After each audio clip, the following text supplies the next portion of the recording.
Peace be with you. Welcome to Living Flame podcast, website, and Facebook group. Gospel reflections for Friday of the fifth week of Lent. Today's gospel passage taken from John chapter 10, verses 31 to 42. The people took up stones to stone Jesus.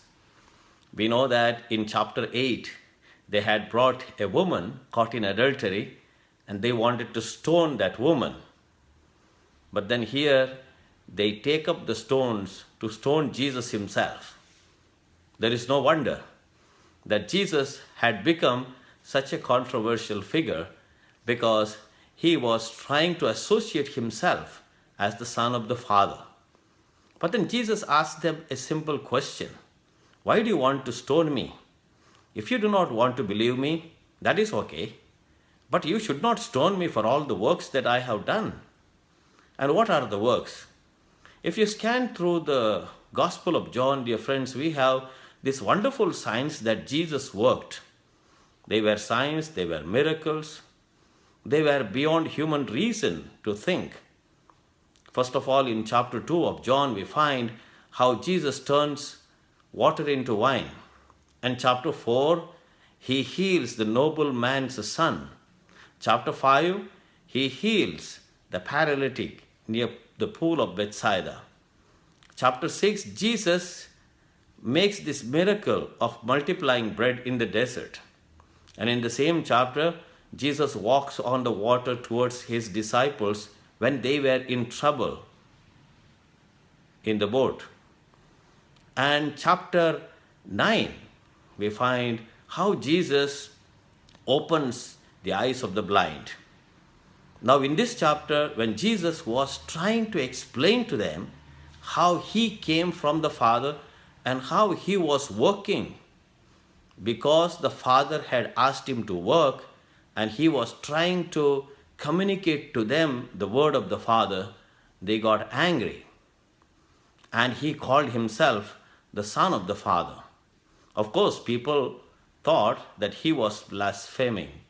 But then Jesus was really telling the truth. Dear friends, when we look at this gospel passage, we find most probably the people's hearts were hardened. Either because of the Pharisees and scribes, they wanted to criticize Jesus, they wanted to stone him, eliminate him from the society. Perhaps they were losing their own influence. But Jesus insists, if you do not believe in my word, at least believe in my works. Dear friends, applying this gospel passage to our daily life, we have to see the wonders that Jesus works in our daily life. Being Christians, we know that we are the temples of the Holy Spirit. That's what St. Paul says in 1 Corinthians chapter 3, verse 16. And again, 1 Corinthians chapter 6, verse 19. You are the temple of the Holy Spirit. God dwells within us. So we are adopted sons and daughters of God himself. We have to be proud of this great grace we have received. That means everything that we do, we are doing in the name of God. As Jesus was performing miracles, in our lives too, a lot of miracles happen. When we bless people, when we touch people, when we speak people with our kind gesture, when forgive people, when we accept people of all types around us, irrespective of caste, creed, and religion, we know that wonders happen. Friendship grows. We participate in the friendship of Christ, and we are the true disciples of Christ, and therefore we need to transmit that sonship and daughtership of God himself in our lives to others so that we can attract them to Christ and ultimately to God.